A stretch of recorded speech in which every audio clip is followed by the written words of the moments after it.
صلی اللہ علیہ وسلم کا قربی وَإِن بَعُدَتْ لَحْمَتُهُ،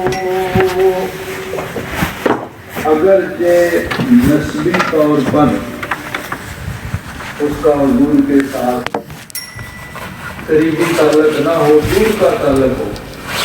ویسے تو سارے انسانوں کا کسی نہ کسی طریقے سے کہیں نہ کہیں جا کے تعلق جڑتا ہی ہے کہ سب انسان آدم علیہ السلام کی اولاد ہے، کسی کا قریبی ہے کسی کا دور ہے.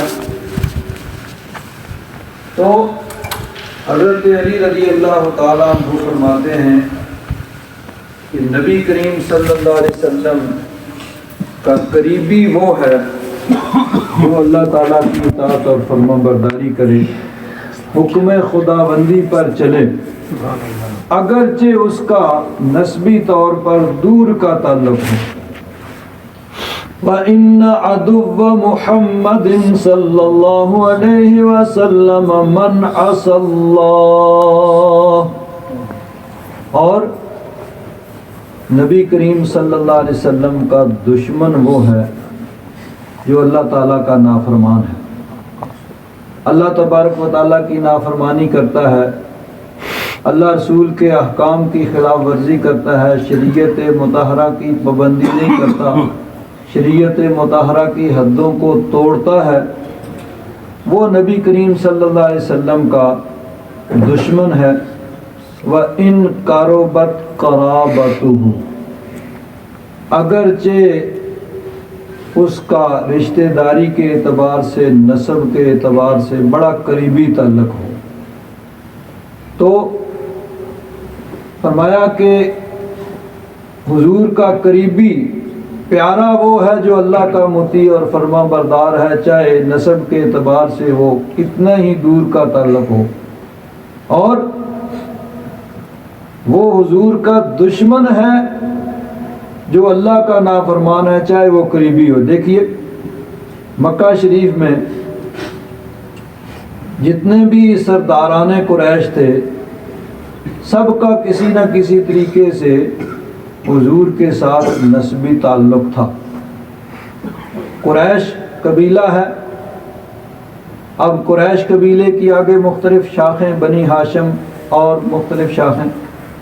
ابو جہل یہ بھی قبیلہ قریش سے تعلق رکھتا تھا. نبی کریم صلی اللہ علیہ وسلم کا جو قبیلہ ہے قریش، اسی کے ساتھ وہ تعلق رکھتا تھا، لیکن کافر تھا، نبی کریم صلی اللہ علیہ وسلم کا دشمن ہے. ابو لہب نبی کریم صلی اللہ علیہ وسلم کا سگا چچا ہے، اور گھر کی دیوار مشترک ہے، ساتھ والے گھر میں رہتا ہے، لیکن چونکہ اللہ کا نافرمان ہے تو وہ حضور کا دشمن ہے. لیکن حضرت بلال حبشی حبش سے آئے، حضرت سلمان فارسی فارس سے آئے، حضرت صہیب رومی روم سے آئے، لیکن یہ سب حضور کے پیارے ہیں کہ اللہ تبارک و تعالیٰ کے مطیع اور فرما بردار ہیں. حضرت سلمان فارسی رضی اللہ تعالیٰ عنہ فارس سے آئے، کہیں سے سنا اللہ کے پیارے محبوب آخری نبی تشریف لا رہے ہیں، چلتے چلاتے رستے میں کسی نے دھوکے سے بیچ دیا، غلامی کی زندگی گزارتے گزارتے بالآخر مدینہ منورہ پہنچ گئے. حضور کی بارگاہ میں حاضری ہو گئی. حضور نے فرمایا سلمان منا اہل البیت، سلمان ہمارے اہل بیت میں سے، ہمارے گھر والوں میں سے، کیونکہ اللہ کے مطیع اور فرما بردار ہیں. حضرت بلال حبشی حبشی النسل ہیں، لیکن حضرت بلال حبشی کو وہ مرتبہ اور مقام حاصل ہے کہ بعض اوقات حضرت ابو بکر صدیق، حضرت عمر فاروق، حضرت عثمان غنی یہ آتے ہیں تو حضرت بلال حبشی سے اجازت لینی پڑتی ہے. اندر جا سکتے ہیں؟ دروازے پہ کھڑے ہیں، جس کو اجازت دیں وہ جا سکتا ہے، جس کو اجازت نہیں وہ نہیں جا سکتا.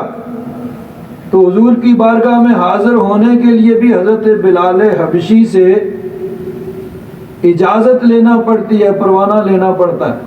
تو یہ اللہ کے مطیع اور فرما بردار ہیں جن کو حضور کی بارگاہ میں مرتبہ اور مقام حاصل ہے۔ اور وہ قریشی اور ہاشمی جو اللہ کے نافرمان تھے وہ مردود ہوئے۔ تو حضرت علی رضی اللہ تعالیٰ عنہ نے فرمایا کہ نبی کریم صلی اللہ علیہ وسلم کا قریبی وہ ہے جو اللہ تعالیٰ کا مطیع اور فرما بردار ہے، چاہے نسبی طور پر اس کا دور کا کوئی تعلق ہو۔ اور فرمایا کہ حضور کا دشمن ہے وہ جو اللہ کا نافرمان ہے، چاہے وہ نسبی طور پر رشتہ داری کے اعتبار سے اس کا قریب کا بھی تعلق ہو۔ اور اللہ تبارک و تعالیٰ نے بھی قرآن پاک میں یہی فرمایا، ان اکرمکم عند اللہ اتقاکم، اللہ تبارک و تعالیٰ کے نزدیک تم میں سے زیادہ معزز، زیادہ محترم، زیادہ ریسپیکٹیبل وہ ہے جو تم سے زیادہ متقی اور پرہیزگار ہے، جس کے دل میں خوف خدا بندی ہے، جو اللہ رسول کے احکام کے مطابق چلتا ہے، وہ اللہ کے ہاں معزز ہے۔ تو اللہ تبارک و تعالیٰ کے ہاں معزز ہونے کا بھی یہی معیار ہے۔ اور اگر ایمان نہیں ہے تو پھر نسب کچھ نہیں کر سکتا، نسب آگے نہیں بڑھا سکتا اگر ایمان اور عمل کی وجہ سے کوئی پیچھے چلا گیا۔ چنانچہ دیکھیے حضرت نوح علیہ السلام کا واقعہ قرآن پاک میں متعدد مقامات پہ اللہ تبارک و تعالیٰ نے بیان فرمایا۔ سب سے زیادہ تفصیل کے ساتھ یہ 12ویں سپارے میں سورہ ہود میں ہے۔ اس میں تفصیل کے ساتھ اللہ تبارک و تعالیٰ نے بیان فرمایا کہ حضرت نوح علیہ السلام تشریف لائے، آپ نے اپنی قوم کو تبلیغ کی اور عرصہ دراز تک اپنی قوم کو تبلیغ کرتے رہے۔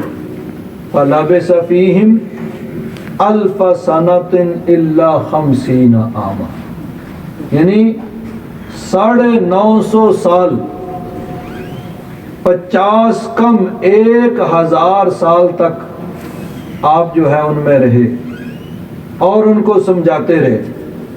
جب قوم نہ سمجھی، حضرت نوح علیہ السلام نے رب ذوالجلال کی بارگاہ میں دعا کی، اللہ تعالیٰ نے فرمایا ٹھیک ہے، اب ان کے تباہی کا وقت آ گیا ہے، آپ کشتی بنائیں۔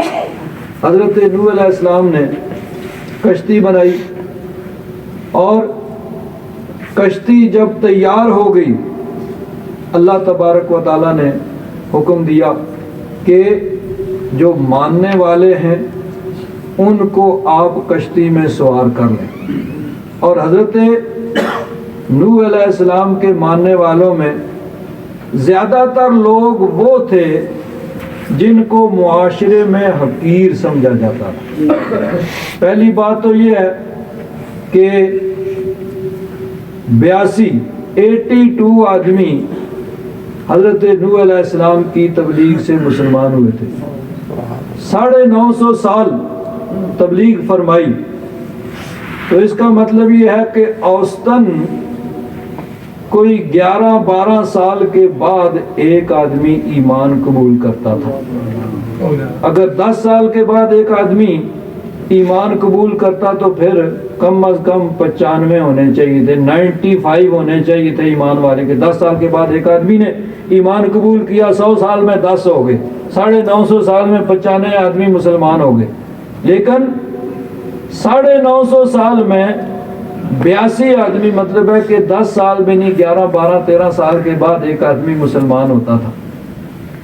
اللہ تبارک و تعالیٰ، یعنی اس سے یہ بھی معلوم ہوا کہ اصل چیز یہ ہے کہ انسان اپنے مقصد کے ساتھ وابستہ رہے اور اپنا کام کرتا رہے، آگے نتائج وہ اللہ تبارک و تعالیٰ کے ہاتھ میں ہیں۔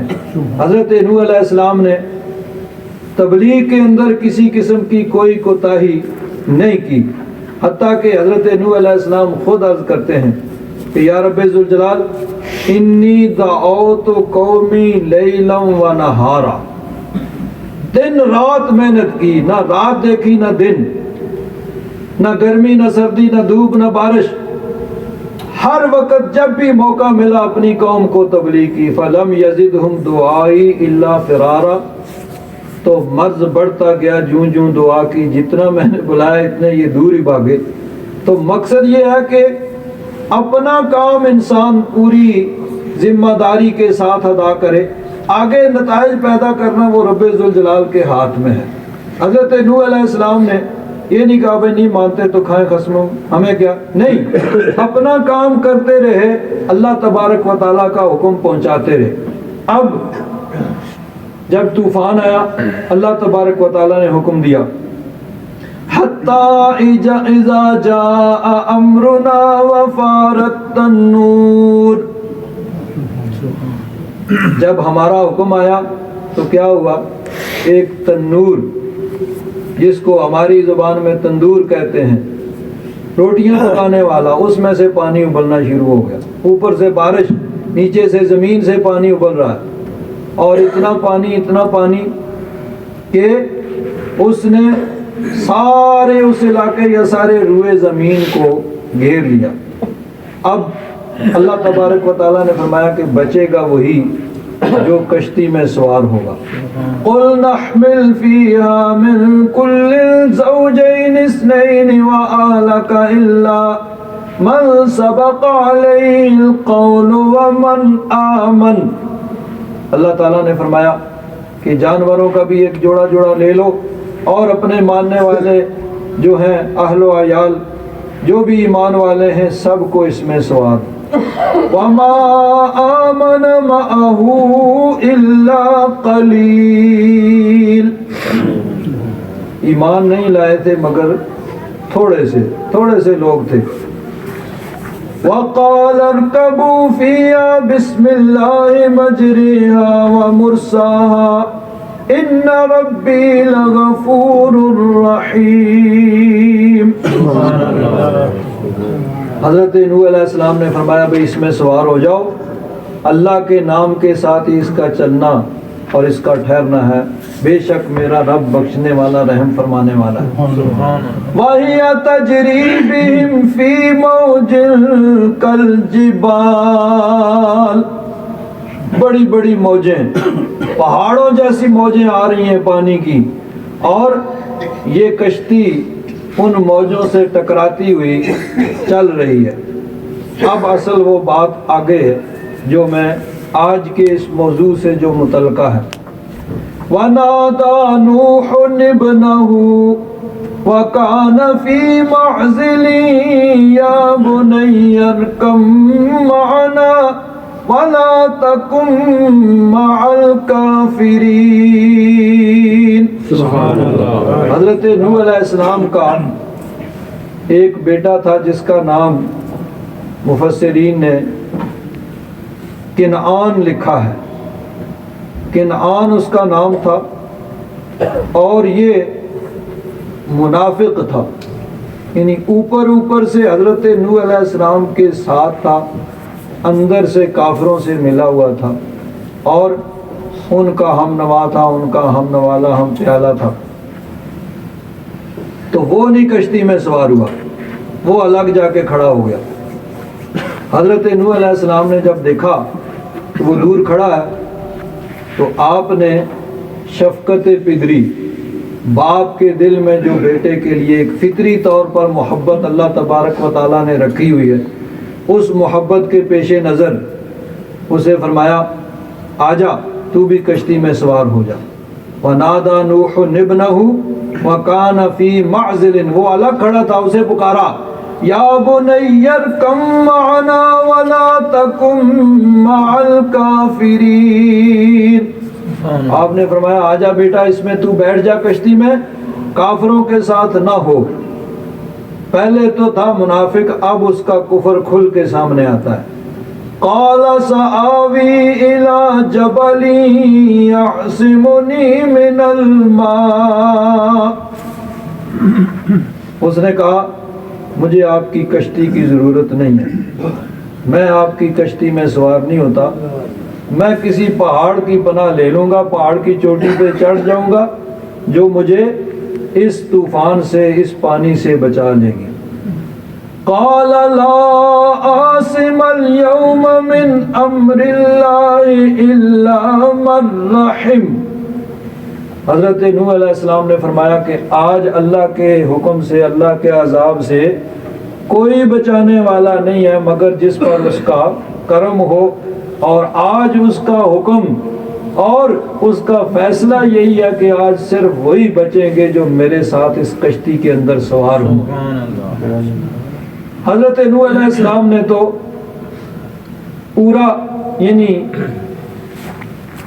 اپنی ذمہ داری ادا کر دی کہ پھر بھی اس کو پکارا، آخری لمحے بھی پکارا بھئی آ جا، لیکن اب اس کا کفر کھل کے سامنے آ گیا، بھئی نہیں مجھے نہیں ضرورت، میں نہیں آپ کی کشتی میں بیٹھتا، پہاڑ کی چوٹی پہ چڑھ جاؤں گا، وہ مجھے بچا لے گی پانی سے۔ آپ نے فرمایا نہیں، آج کوئی بچانے والا نہیں، جس پر اللہ کا فضل ہوگا، اللہ کا رحم ہوگا وہی بچے گا، اور وہ صرف اس کا فیصلہ یہ ہے کہ صرف کشتی والوں پر ہی اس کا کرم ہوگا، یہی بچیں گے۔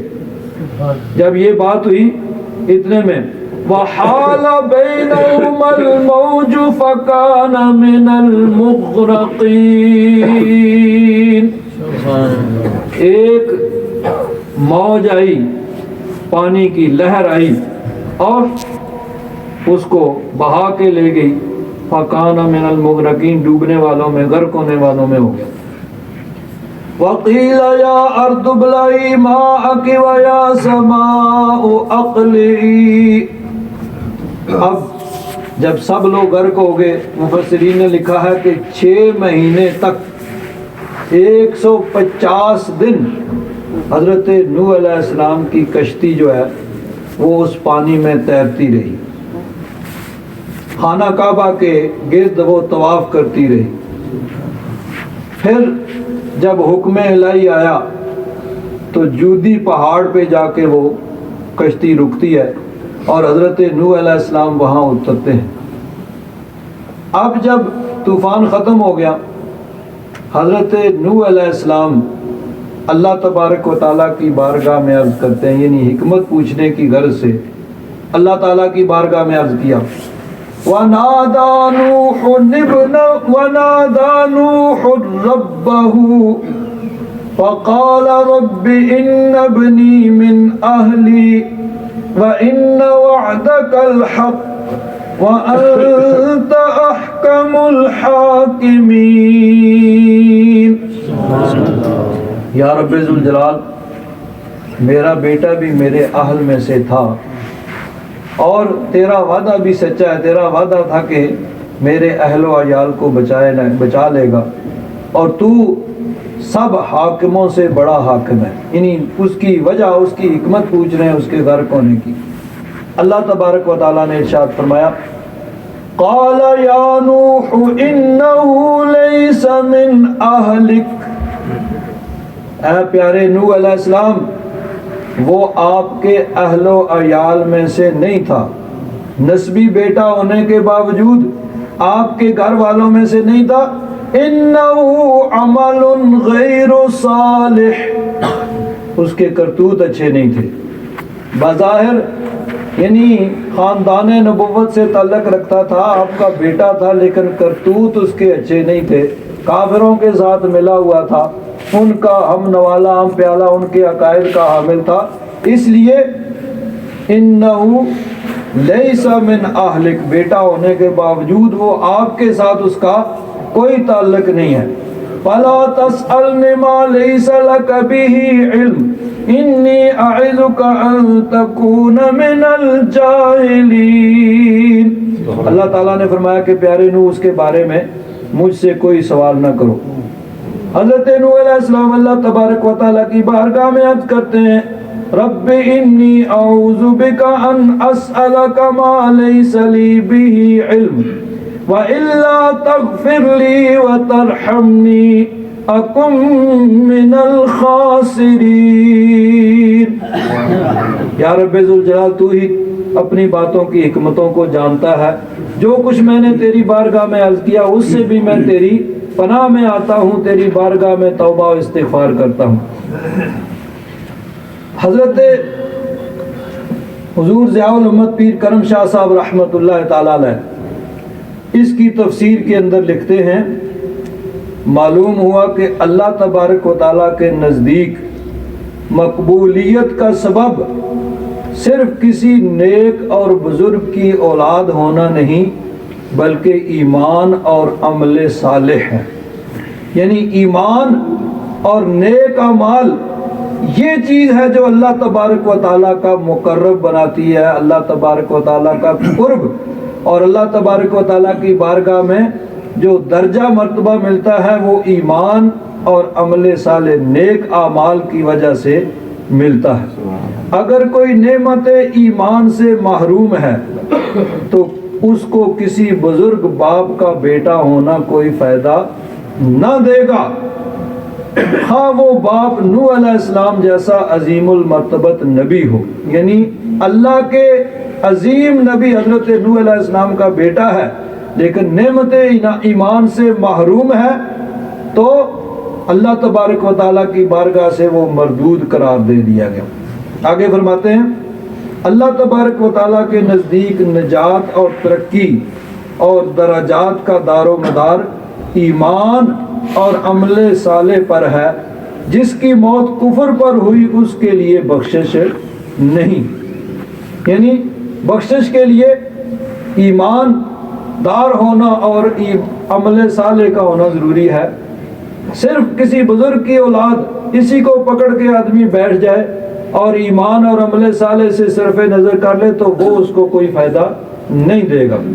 آگے ایک بڑی پیاری بات کرتے ہیں، فرماتے ہیں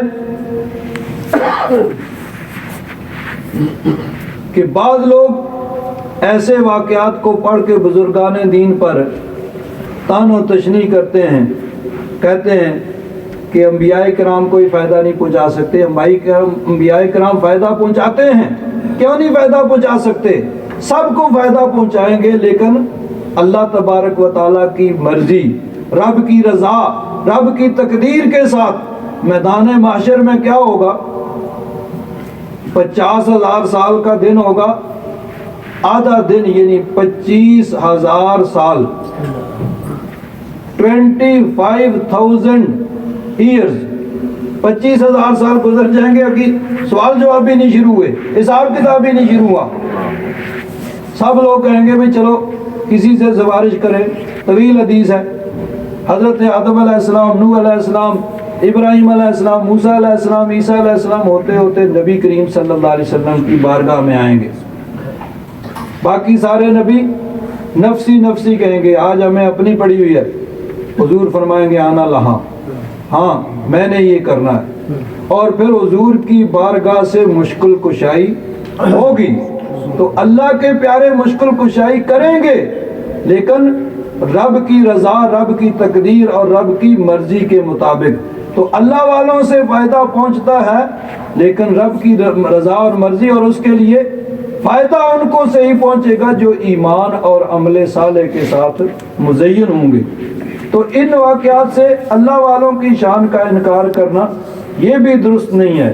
اور آگے دوسری طرف فرماتے ہیں جو اس گھمنڈ میں احکام الہی کی نافرمانی کرتے ہیں کہ فلاں بزرگ کی اولاد ہیں، ان کی سیاہ بختی بھی دیدہ عبرت اور نگاہ کو خون کے آنسو رلاتی ہے کہ اللہ تبارک و تعالیٰ نے ان کو مرتبہ دیا کسی بزرگ کی اولاد ہونے کا، ان کو تو دوسروں سے زیادہ متقی، پرہیزگار اور خوف خداوندی رکھنے والا ہونا چاہیے تھا، اللہ رسول کے احکام کی اطاعت اور فرما برداری کرنے والا ہونا چاہیے تھا، نہ یہ کہ وہ دوسروں سے بھی زیادہ گر جائے۔ تو دونوں چیزیں ضروری ہیں۔ اللہ والے، اللہ تبارک و تعالیٰ نے ان کو بڑا مرتبہ اور مقام عطا فرمایا ہے، لیکن جس کو اللہ تبارک و تعالیٰ نے کسی بزرگ کی اولاد ہونے کا شرف دیا ہے اس کا فرض بنتا ہے کہ وہ دوسروں سے زیادہ متقی اور پرہیزگار اور خدا ترسی کرنے والا ہو۔ تو حضرت علی رضی اللہ تعالیٰ عنہ کا بھی یہی فرمان ہے، فرماتے ہیں کہ حضور کا قریبی وہ ہے من اطاع اللہ، جو اللہ تعالیٰ کا مطیع اور فرما بردار ہے، چاہے نسبی اعتبار سے اس کا کوئی تعلق نہ ہو. اور فرماتے ہیں حضور کا دشمن ہے وہ جو اللہ کا نافرمان ہے، چاہے وہ قریب ہی کا ہو، چاہے وہ ابو جہل ہو جس کا قریش کے ساتھ تعلق ہے، اور چاہے ابو لہب ہو جو حضور کا سگا چچا ہے لیکن اللہ کا نافرمان ہے، تو وہ جہنم کا ایندھن ہے. اور جو اللہ کے مطیع اور فرما بردار ہیں، چاہے بلال حبشی ہوں، چاہے صہیب رومی ہوں، چاہے بلال فارسی ہوں، ان کا اللہ کے ہاں بڑا مرتبہ اور مقام ہے. حضرت شیخ سعدی رحمت اللہ تعالی علیہ فرماتے ہیں بسر نو با بدا نشست خاندان نبوتش گم شد. حضرت نوح علیہ السلام کا بیٹا بروں کا ہم نشیں ہوا، بروں کے ساتھ رہا، ان کا ہم نوا بنا، تو اس کا خاندان نبوت گم ہو گیا، یعنی اس کی وجہ سے اسے کوئی فائدہ نہیں پہنچا. اور سگے اصحاب کاف روزے چند پہے نیکاں گرفت مردم شد. اور اصحاب کاف کا کتا جو ہے وہ اللہ والوں کے ساتھ لگ گیا تو وہ بھی مرتبے والا ہو گیا کہ اللہ تعالیٰ نے قرآن پاک میں بڑی شان کے ساتھ ان کے کتے کا بھی ذکر کیا. ارشاد فرمایا وَتَحْسَبُهُمْ أَيْقَاظًا وَهُمْ رُقُودٌ وَنُقَلِّبُهُمْ ذَاتَ الْيَمِينِ وَذَاتَ الشِّمَالِ وَقَلْبُهُمْ بَاسِطٌ ذِرَاعَيْهِ بِالْوَصِيدِ. اصحاب کاف کا کتا جو ہے، اس اصحاب کاف جو اللہ کے ولی تھے ان کے دروازے پہ وہ بیٹھا ہوا ہے، تو اس کے بیٹھنے کے انداز کو بھی اللہ تعالیٰ نے قرآن پاک میں بیان فرمایا کہ اپنے بازو پھیلا کے جس طرح کتا کسی کی حفاظت کے لیے بیٹھتا ہے، وہ اللہ والوں کی حفاظت کے لیے وہ بیٹھا ہوا ہے. تو سب سے بنیادی چیز ایمان اور عمل صالح ہے. یہی چیز ہے جو نجات دینے والی ہے، اور یہی نبی کریم صلی اللہ علیہ وسلم کا ارشاد ہے، اور یہی ہمیشہ سے بزرگان دین کا یہی تعلیمات رہی ہیں. اللہ تبارک و تعالی ہم سب کو اس کے مطابق عمل کرنے کی توفیق عطا فرمائے. وآخر دعوانا الحمدللہ رب العالمین.